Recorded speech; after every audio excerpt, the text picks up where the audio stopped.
The magicians, the innocent killer. The Necromancer, known as the King of Doom, awoke screaming after an especially horrific, dark vision of a violent murder. His housemate was on holiday in America, so he did not hear him scream. Lance awoke sweating. He was used to having dark visions of things that will happen. It was his curse. He jotted down his vision in words in a diary beside his bed, and got up and got a glass of water, went to the loo, returned to bed, and tried to sleep again. He couldn't sleep. He got up, watched TV. On was a repeat of the Blake Report, his granddad's current affairs show. The Necromancer has struck again, and as usual the police want to catch him, but can't find him, said Dr. Blake Alexander. Lance knew Blake knew the Necromancer was Lance's dad, who was wanted as a serial killer by the police. He hid in the open. He even helped the police as a superhero called the Enchanter. He was fearless and brazen. But enough about him. Lance googled the place of the murder from the images of the dream in the diary, and found the place of the killing jotting down in the vision diary the address and the time of day and the day of week from a newspaper in the vision. Lance was now able to go to the crime scene and prevent it, like he'd done many times before. Not long before the murder, Lance dematerialized from his home, masked and disguised as his alter ego, the superhero, the King of Doom. Materializing on the scene of the murder, Lance saw the victim. He walked up to them quickly. She was scared of the masked man, who had just appeared out of thin air in an empty street. At dusk, she dropped her newspaper and walked away from him in fear. I'm not here to hurt you. I'm the King of Doom, Lance said, chasing after her to protect her. She didn't believe him. Someone wants to murder you. I saw it in a vision, Lance said. She thought he was insane. She tried to run. He grabbed her arm to stop her running into the killer, who was somewhere around there. I don't want to hurt you, Lance said, grabbing the other arm, looking into her eyes. She screamed. I'm here to help you, Lance said, and felt a sudden pain in his head, and fell down on her, knocking her to the ground with his tall frame, and the vision overcame his mind. He lay unconscious there, pinning down the terrified woman who saw what he did not. The man behind him, who hit him in the back of the head with a crowbar. The man slammed the crowbar down into her face, killing her. Wonder who he is, said the killer, rolling Lance onto his back and unmasking him, looking at his face, thinking him dead. He put the bloody crowbar in his hand and left. Lance was not dead. He woke. Seeing the dead body, he was horrified. He felt something in his hand a bloody crowbar and put it together all wrong, as the last thing he saw was a vision of her murder. He thought he had committed it. Finding the crowbar in his hand settled it in his mind. He was horrified, wondering why he did it. He did not know why he would. Then he realized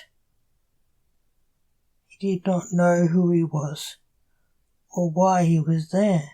He must have stalked and killed her and fainted, he thought.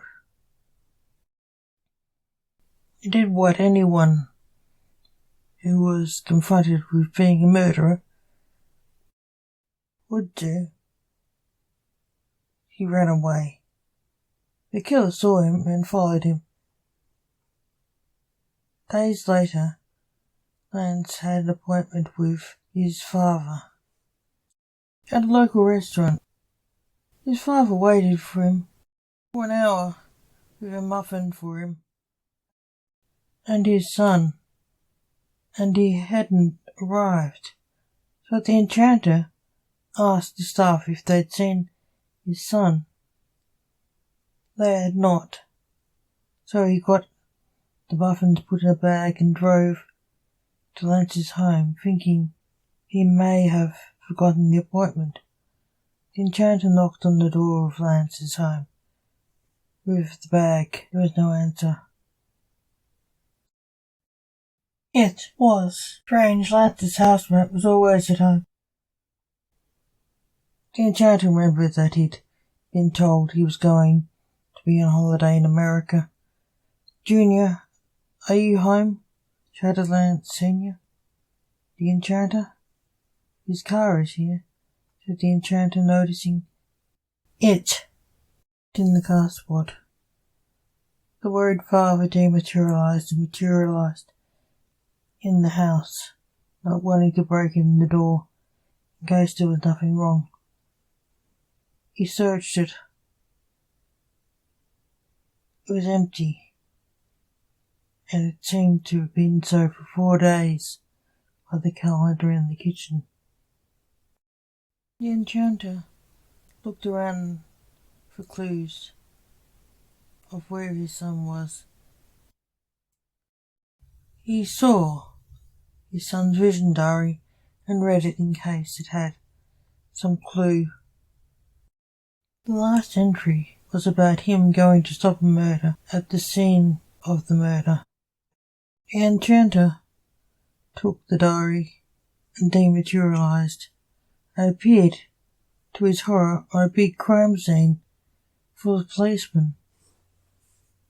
"Enchanter, what brings you here?" said his uncle Simon, a police sergeant.